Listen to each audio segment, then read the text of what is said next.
Yeah, buddy. All right, hello everybody, and welcome back to my channel. This is Lelldorin. In this episode, we're going to be going over all of the April changes to Destiny that's coming out next week, April the 12th, in April, obviously. So there's a bunch of changes. There's stuff for the PvE, there's stuff for PvP, there's stuff that has to do with weapons, there's stuff that has to do with new strikes. First thing is they're going to be adding a new strike. They're adding new bounties. They're adding new missions. And they're adding new stuff to the Prison of Elders. The Prison of Elders was now going to be taken over by the Taken.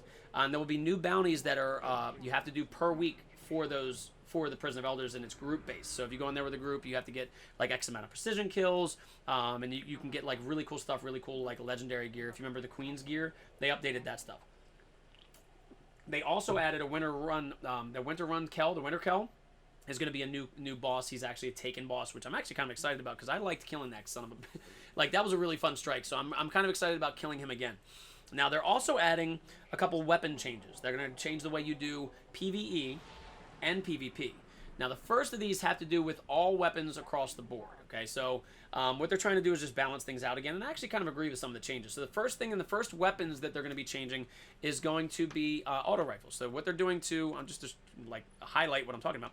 So for auto rifles, what they're going to be doing is for all high rate of fire auto rifles, like the Doctrine of Passing, the Arminius-D, they're going to be reducing their base damage by 2.5%.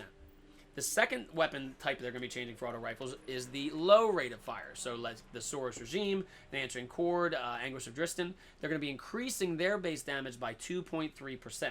What they're basically trying to do is level out how people play with auto rifles. Because right now, most people lean towards Doctrine of Passing Arminius-D because the high rate of fire does more damage. They're trying to balance it out so that you can use the Suros again, you can use an Answering Chord again, and you don't have to just have a God roll. They'll be a little bit more even. They're also, to all auto rifles, they're improving hip fire accuracy. So you don't have to just shoot with scope. You can kind of shoot from the hip. The second weapon type they're changing is pulse rifles. Now, I just got a really good roll on a pulse rifle, so I'm kind of excited about this change because I want to know what the fuck is going to happen. So the auto rifle I got is a low rate of fire auto rifle, and it is... Let me pull it back. I don't know where it went. Anyway, it's the one that has to do with the Nerwin's Mercy. Nerwin's Mercy is a low rate of fire auto rifle. So what they did was they changed it so that low rate of fire auto rifles are now a viable competitive choice because they have a 3% increase to damage. So like the Messenger, Spare Change, Lyudmila-D, they all will do more damage, which is great because, God, right now they don't do a lot. So the pulse rifles you're going to be seeing a lot more frequently in the Crucible again. Next weapon type they're changing is going to be hand cannons. What they're doing the hand cannons, they actually found that hand cannons are still a very viable weapon. What they're going to be doing is increasing the ammo inventory for hand cannons because the only thing they have, from what they looked at, is that people would run out of ammo in PvE and PvP if you went on a kill streak and didn't really die a lot. You could actually run out of ammo, which has actually happened to me on strikes before when I'm using hand cannons. Next weapon type is going to be fusion rifles. Now, fusion rifles now, you're going to be seeing them a lot more frequently in Crucible. I mean, lately you'll see somebody in there once in a while with some kind of fusion rifle, but it's like once a match, once every couple matches, there might be one guy running around. Soon, you're going to be seeing fusion rifles like crazy. What they're doing right now is they are making fusion rifles more stable across the board. They're adding a 40% recoil reduction. So they're going to shoot like crazy, and they're going to stay stable as hell. They're also fixing a bug where some of the scopes had an unintended like increase in zoom, but they're fixing that. But right now, they're basically just increasing the recoil, or reducing the recoil reduction. So you'll be able to hit people over and over and over again, just depending on your charge rate and how good you are with a fusion rifle. So it's not going to kick as much. 40% is a lot. That's almost half. Right now, I have one that's very stable. It doesn't really kick at all, so that thing's going to be like... So I might start using fusion rifles more often in the Crucible. Next thing is going to be for sniper rifles. They're doing a lot of changes for sniper rifles. If any of you have ever fired a sniper rifle before in real life, you have got to be patient. They're extremely heavy weapons. They're not something you can chuck around and just shoot at people. You got to be patient with a sniper rifle. You don't hit somebody with the first shot, you don't just start popping off shots. You got to lay down. It takes patience. You got to breathe, etc. So they're trying to make it more realistic with sniper rifles. What they're doing first is they're increasing the base zoom distance on the lowest range sniper scopes, and they're increasing the base zoom distance on sniper rifles that did not have optic enhancing scope nodes. So like the Hereafter, the Black Spindle, Patience of Time, Steel Piercer. So what that means is when you scope somebody, the base zoom distance is further out. So you're not going to be able to see people as close to you. You'll be able to see people further away, but you're not going to be able to see people as close to you. So it's going to be very, very hard to quickscope people. They're also adding a 2-frame reduction to zoom time on base sniper handling. So the amount of time it takes you to pull it up and look into your eye, 2 frames, which doesn't seem like a lot, but it's enough to make it a little bit more awkward. They're also reducing snapshot, the perk, 20% benefit to base zoom time, which is down from 30, so reducing it by 10%. That's a lot. And they're also reducing the stability across all sniper rifle stats. So they're reacquiring a target after shooting it once is a lot harder. So you're not gonna be able to just pop off shots, and if you miss the head, you can do it again. So it's gonna have to be patient. You have to lay down and line up your shots. So it's gonna be harder to run around and quick scope people. They're also changing the amount of ammo that 1,000-yard stare specifically carries, because they found that it's the most highly used sniper rifle in the game ever. And I hate that freaking weapon, so they're changing that. The last thing they're changing is to specifically, that's ammo, which we'll talk about later. Okay, so the next thing, they're doing some specific changes to some specific weapons. So first thing they're doing is to the Thorn. They're reducing the damage over time, to 2, which is the lowest it can be. And they're reducing the damage over time to the lowest it can be, which I believe is 4 ticks. Now, it still stacks, but it does less damage, and does less damage for less amount of time. The next thing they're doing to the Thorn is when you get shot by the Thorn, your screen goes completely green. It's almost like a flashbang, but goes off. That's going away. Now your screen will still go green, but you'll be able to actually see through it. Because right now, when you get hit by the Thorn, that first shot, you go blind for like half a second, which can make a big difference. It can kill you, which everybody that's been shot by the Thorn freaking knows it's crap. And the next thing they're doing is to the Mid multi-tool. Okay, this is actually a big change for the Mid multi-tool. Right now, if you use the Mid multi-tool and you're shooting at somebody that's trying to snipe you, there's high caliber is a base hidden stat and perk on the Mid multi-tool. You know how it staggers people. It staggers bosses, it staggers elites, it staggers people with sniper rifles. It makes you go like this. That's gone. They're getting rid of high caliber rounds from the intrinsic behavior of the Mid multi-tool. So no longer will you stagger people with this weapon. That's going to completely change the way this weapon is used, which is awesome. The next weapon that they're changing is one of my favorites. During year 1 and year 2, I was the top 1 percentile using this weapon. Suros Regime. Okay, they're already adding more damage to the Suros Regime, 2.3%. Next thing they're doing is if you use focus fire, it increases plus 45 to the range stat. So this thing is going to be shooting far, which I love. I'm going to be using this thing like crazy. Then they're changing spinning up to make it where, when you hold down the triggers, it makes the gun fire faster. The only thing they're doing with that is they're making it where spinning up kicks in 4 bullets later, which isn't a big deal, but it just makes the way you use it a little bit different. I'm excited to use Suros Regime more often because if anyone out there knows, this is one of my favorite weapons. The next weapon they're changing, Rock Lee is going to be happy about, is Hawkmoon. They're adding base range stat. They're adding 10 to it, so it'll be able to shoot even farther out. I believe that makes it one of the farthest shooting hand cannons in the game, except for ones that have rangefinder, which is kind of a new perk, which is kind of cool. Now, the next thing they're doing, I'm super excited about, is changing the last word. Thank the Lord above and all of his saints and Jesus angels. That was weird, right? What they're doing is they're getting rid of the damage bonus on the last word perk itself. So it's still going to hit fire. It's still going to have bonus accuracy. It's still going to have bonus stability when you hit fire, but it's no longer going to have bonus damage, which is amazing because this gun shoots you from across the freaking board and kills people, which I hate this gun. I hate it, and I use it sometimes just to piss people off, only if they're using it first. It's more like getting revenge on them, but I'm glad they're changing this. Now, the last couple weapons they're changing, I have a couple of them, and I don't have the other ones because I deleted them because I hated them the way they behaved. They're changing Icebreaker. What they're changing the Icebreaker is they're making it where the zoom is further out, like all sniper rifles. And they're also reducing the stability to the lowest a sniper rifle can be. So it's already hard to use this gun because it shoots and you're like this. They're changing it where it's even harder to use. And then they're increasing, though, the base target acquisition by 25%, which is kind of a big deal. Now, there's a couple... Oh, and the last couple things they're changing is Dreg's Promise. The projectiles track more aggressively, but it does 40% less damage, which it compensates for, being able to hit people more easily. It takes away some of the damage. And they changed the Lord of Wolves and the Queensbreaker Bro. They got rid of some of the ammo inventory to base shotgun reduction and to base how they're changing sniper rifles. The next thing they're doing is they're changing the way that ammo appears in PvP. This is kind of a big deal because right now, if anybody plays PvP a lot, right now you can get heavy weapon ammo like crazy. So what they're doing is they're swapping. First off, if you swap weapons in PvP, so like if you use the weapon that's on the screen, the Icebreaker right now, and get your ammo back by the regenning ammo perk that it has, and then you go and run off a cliff and change to a shotgun, that doesn't matter. You lose all of your special ammo if you switch weapons at any time in the Crucible. So make sure you don't do that. Now they're also to offset that, they're also reducing the total ammo inventory for all sniper rifles and all shotguns. It's from 5 to 7 shells or 5 to 7 bullets based on the gun itself and whatever perks you have. Now to offset that, what they're doing is they're increasing the special ammo drop rate in all PvE activities to offset that. So you're going to carry around less ammo, but you'll be able to get it more often. And then the last thing they're doing is they're reducing the amount of heavy ammo you get to once per round. Now, here's the other thing. None of these changes are going to affect Mayhem. Mayhem, heavy ammo is going to drop over and over and over again. But in all the other PvE or PvP matches, you're going to get heavy ammo less frequently. Now, also, if you kill somebody that has heavy ammo on them, you know, you get a purple brick that drops on the ground, that's going to hold less rockets, less machine gun bullets, less fusion rifle bullets if you carry around the fusion rifle. So that's going to change as well. You're not going to be able to get, like, all your rockets. You might get 1 or 2. And then they're reducing the bonus ammo inventory. This is a big deal, by machine gun ammo weapon or armor. So like my boots that have machine gun ammo by 33%, which kind of kills me because right now if I'm using the Thunderlord and I have my boots on, I get like 100 bullets basically, which is kind of ridiculous. Now the other big change they're doing will affect PvE and PvP. It has to do with resurrecting.